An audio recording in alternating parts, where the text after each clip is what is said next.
வணக்கம். செல்வகுமாரின் ஜூலை இறுதி நாட்கள் மற்றும் ஆகஸ்ட் எப்படி இருக்கும் வானிலை? இடி, மின்னல், மழை, வெப்பம், தென்மேற்கு பருவக்காற்று, தென்மேற்கு பருவமழை இவையெல்லாம் எப்படி அமைய போகிறது? இந்த ஜூலை இறுதி நாட்கள் மற்றும் ஆகஸ்ட் எப்படி இருக்கும் என்பதை பார்ப்போம். 2025 ஜூலை 25 வெள்ளிக்கிழமை மாலை நிலவர ஆய்வறிக்கை.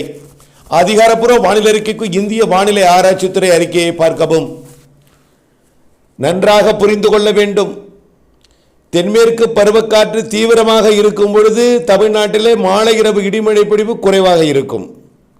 தென்மேற்கு பருவமழை தீவிரம் குறையும் பொழுது காற்று பகுதிக்கும் தமிழ்நாட்டின் பிற பகுதிகளுக்கும் காற்று பிரச்சனை கொடுக்கக்கூடிய மழை தென்மேற்கு பருவமழை காலத்தில் மழைக்கு இடையூறாக இருக்கக்கூடிய காரணிகள் விலகி இடிமழை பொழிவை ஏற்படுத்தும் என்பதை தெரியப்படுத்த விரும்புகிறேன். அதன் அடிப்படையில் மாறப்போகிற வானிலை என்று, எப்படி, எங்கே விரிவாக பார்ப்போம். பசிபிக் பெருங்கடலில் உருவாகி தென் சீனக்கடல் வந்து அங்கே ஹாங்காங் மற்றும் தெற்கு சீனா பகுதியை கடந்து வியட்நாம் மற்றும் லாவோஸ், தாய்லாந்து, மியான்மர் வழியாக கரை கடந்து வந்த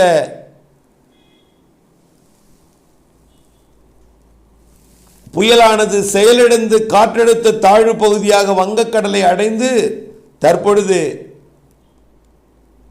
தீவிர தாழ்வு பகுதியிலிருந்து காற்றழுத்த தாழ்வு மண்டலமாக டிப்ரெஷனாக தீவிரமடைந்து ஒடிசா வடக்கு ஒடிசா மேற்கு வங்க பகுதியை கடந்து கொண்டிருக்கிறது. பசிபிக் பெருங்கடலில் இருந்த பொழுது கிழக்கு காற்றாக மேற்கு காற்று கிழக்கு நோக்கி வலுவாக பயணித்துக் கொண்டிருந்தது. அப்பொழுது காற்று எதிர்ப்பு இல்லை, குளிர்விக்கும் அமைப்பு இல்லை. தமிழ்நாட்டிலே மாலை இரவு இடிமழை பொழிவு பெரிதாக இல்லை, ஆனால் ஆங்காங்கே இருந்தது. தற்பொழுது அந்த நிகழ்வு வங்கக்கடல் வந்த காரணத்தினாலே, தெற்கு காற்று கொஞ்சம் வடக்கு நோக்கி பயணிக்கிற காரணத்தினாலே ஆங்காங்கே மழைப்பிடிப்பு வட உள் மாவட்டம் வடகடலோரம் கிடைக்கிறது. இந்த நேரத்தில் தென்மேற்கு பருவமழை வலுத்திருக்கிறது. இன்றைக்கு பொள்ளாச்சியில் கூட நல்ல மழைப்பிடிப்பு பொழிந்து கொண்டிருக்கும். இன்றைய விட நாளைய மழைப்பிடிப்பு 2 மடங்கு இருக்கும். இன்றைய மழைப்பிடிப்பை விட 1 மடங்கு கூடுதலாகவோ அல்லது 2 மடங்கு கூடுதலாகவோ இருக்கும். வால்பாறையில் 20 சென்டிமீட்டர் வரைக்கும் நாளை மழை எதிர்பார்க்கிறேன். இப்படி கன்னியாகுமரி முதல் வால்பாறை வரைக்கும் நல்ல மழைப்பிடிப்பு தெரிகிறது. குற்றால அருவி வெள்ளப்பெருக்கு சாலையில் ஏறும் அளவிற்கு இருக்கலாம் குற்றாலத்தில். அதே போல நீலகிரிக்கும் மழை இருக்கும், பாலக்காட்டு கணவாய்க்கும் இருக்கும். இந்த நிகழ்வு உள்ளே நகர்ந்து போக போக தெற்கு காற்று நுழையும் பொழுது தென் மாநிலங்களில் தமிழ்நாட்டின் ஆந்திர எல்லையோரம், கர்நாடக எல்லையோரம் தொடங்கி அண்டை மாநிலங்களுக்கு வடக்கே போக போக மழைப்பொழிவு அதிகமாக இருக்கும். ஏற்கனவே சொல்லியிருக்கோம். தமிழ்நாட்டிலே இந்த 25, 26, 27 3 நாளும் மேற்கு தொடர்ச்சி மலையில் நல்ல மழைப்பொழிவை கொடுக்கும். 29, 30 எல்லாம் அப்படியே கொஞ்சம் கொஞ்சமாக காற்று திசை மாறி பாகிஸ்தான் நோக்கி திசை மாறி அந்த நிகழ்வும் செயலிழந்து விடும் என்பதனால தென்மேற்கு பருவக்காற்று பெரிதாக தமிழ்நாட்டில் நுழையாது.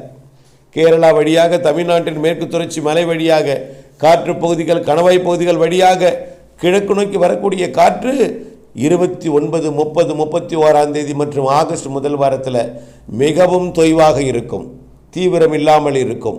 மேற்கு காற்றில் இருக்கக்கூடிய ஈரப்பதம், லேசாக நகரக்கூடிய காற்று வெப்பத்தால் லேசாகி மேலெழுப்பி அந்த நீராவியை கடலோரம் குளிர்வித்து மழைப்பிடிவை ஏற்படுத்த போகிறது. ஏன், சூரியனின் குத்துக்கதிர் தற்பொழுது தெற்கு நோக்கி வந்து கொண்டிருக்கிறது. வட இந்திய நிலப்பகுதியில் விழுந்த சூரியனின் குத்துக்கதிர் ஜூன் 21 தெற்கு நோக்கி கடகரேகையில் விழுந்த பிறகு மெல்ல தெற்கு நோக்கி திரும்பி தற்பொழுது ஆந்திர பிரதேசம் மற்றும் ஒடிசா பகுதியில் விழுந்து கொண்டிருக்கு. இது படிப்படியாக தமிழ்நாட்டிற்கும் பிறகு படிப்படியாக நிலநடுக்கோட்டை இந்திய பெருங்கடலை நோக்கி செப்டம்பர் 21 நிலநடுக்கோட்டில் விழ பயணிக்கும். ஆக வரக்கூடிய நாட்களில் சூரியன் குத்துக்கதிர் தமிழ்நாட்டில் விழப்போகிறது என்பதன் காரணமாக வெயில் கொஞ்சம் அதிகரிக்கும். தென்மேற்கு பருவக்காற்று, தென்மேற்கு சாரல் மழை இருந்தால் வெயில் தெரியாது. ஆனால் அந்த நேரத்தில் நிகழ்வு இல்லாமல் இருக்கும் என்பதனால் வெயில் கூடுதலாக இருக்கும். வியர்வையும் புழுக்கமும் ஆகஸ்ட் முதல் வாரத்தில் இருக்கும். இதனால் மெல்ல நகரும் தென்மேற்கு பருவக்காற்றில் இருக்கக்கூடிய ஈரப்பதம் வெப்பத்தால் லேசாகி மேலெழுந்து கிழக்கு நோக்கி வரும் பொழுது முக்கடல் காற்றும் சந்திப்பை ஏற்படுத்தி மழைப்பிடிப்பை ஏற்படுத்தும். ஆங்காங்கே வரக்கூடிய 29, 30, 31 தேதிகளிலே ஆங்காங்கே மழைப்பிடிப்பை கொடுக்க போகிற நிலையில் ஆகஸ்ட் 2ஆம் தேதி ஆடிப்பெருக்கு தினத்திற்கு முந்தைய நாள் முதல் காற்று பகுதிக்கும் மழைப்பிடிப்பை கொடுக்கும்.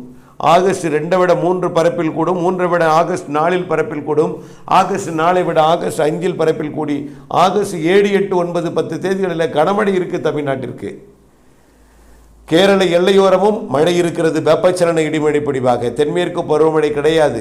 ஒரு வாரத்திற்கு தென்மேற்கு பருவமழைக்கான நிகழ்வுக்கு ஒரு இடைவெளி.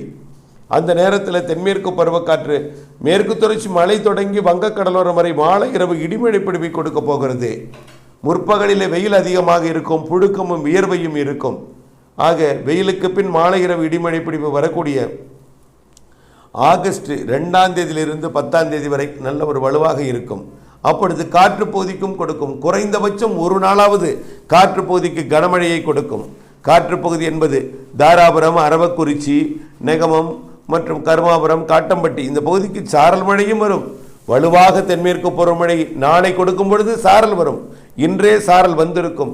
இடையில சாரல் என்பது நின்று போய் மீண்டும் இடிமழையாக ஆகஸ்ட் 2ஆம் தேதியிலிருந்து ஆங்காங்கே கொடுக்கும் பொழுது இந்த காற்று பகுதிக்கும் கயத்தாறு காற்று பகுதிக்கும் அதேபோல் வேலூர், திருப்பத்தூர் உள்ளிட்ட மாவட்ட காற்று பகுதிக்கும் இடிமின்னல் மழைப்பிடிப்பை கொடுக்க போகிறது. ஆக முற்பகலிலே வெயிலும் புழுக்கமும் வியர்வையும் கொடுத்து மாலை இரவு மழைப்பிடிப்பை ஆகஸ்ட் முதல் வாரத்தில் தமிழ்நாட்டில் எதிர்பார்க்கலாம். காற்று பகுதி எனப்படக்கூடிய பிரச்சனைக்குரிய பகுதி எல்லாமே அந்த நாளிலே மழைப்பிடிப்பை கொடுக்கும். அதாவது கயத்தாறு, தாராபுரம் மற்றும் கிருஷ்ணகிரி, தருமபுரி மாவட்டம் வழியாக வரக்கூடிய திருப்பத்தூர் மாவட்ட காற்றுப்பகுதி எல்லாமே மழைப்பிடிப்பை கொடுக்கும் என்பதில் மாற்றம் இல்லை. ஆக ஆகஸ்ட் முதல் வாரத்தில் இப்படி அமைய ஆகஸ்ட் 2வது வாரம் காற்றழுத்த தாழ்வு நிலை உருவாக வாய்ப்பு இருக்குது. காற்று சுழற்சி உருவாக வாய்ப்பு இருக்குது. மூன்றாவது வாரம் 2வது வாரத்தின் பிற்பகுதி 3வது வாரத்தில் 4வது வாரம் மிகச்சிறப்பான மழைப்பொழிவை கொடுக்கக்கூடிய வலுவான நிகழ்வு இருக்கிறது. ஆக தென்மேற்கு பருவமழை ஆகஸ்ட் முதல் 10 தேதியில் கொஞ்சம் தீவிரம் குறைவாக இருந்தாலும் 10 தேதிக்கு பிறகு தீவிரமடையும்.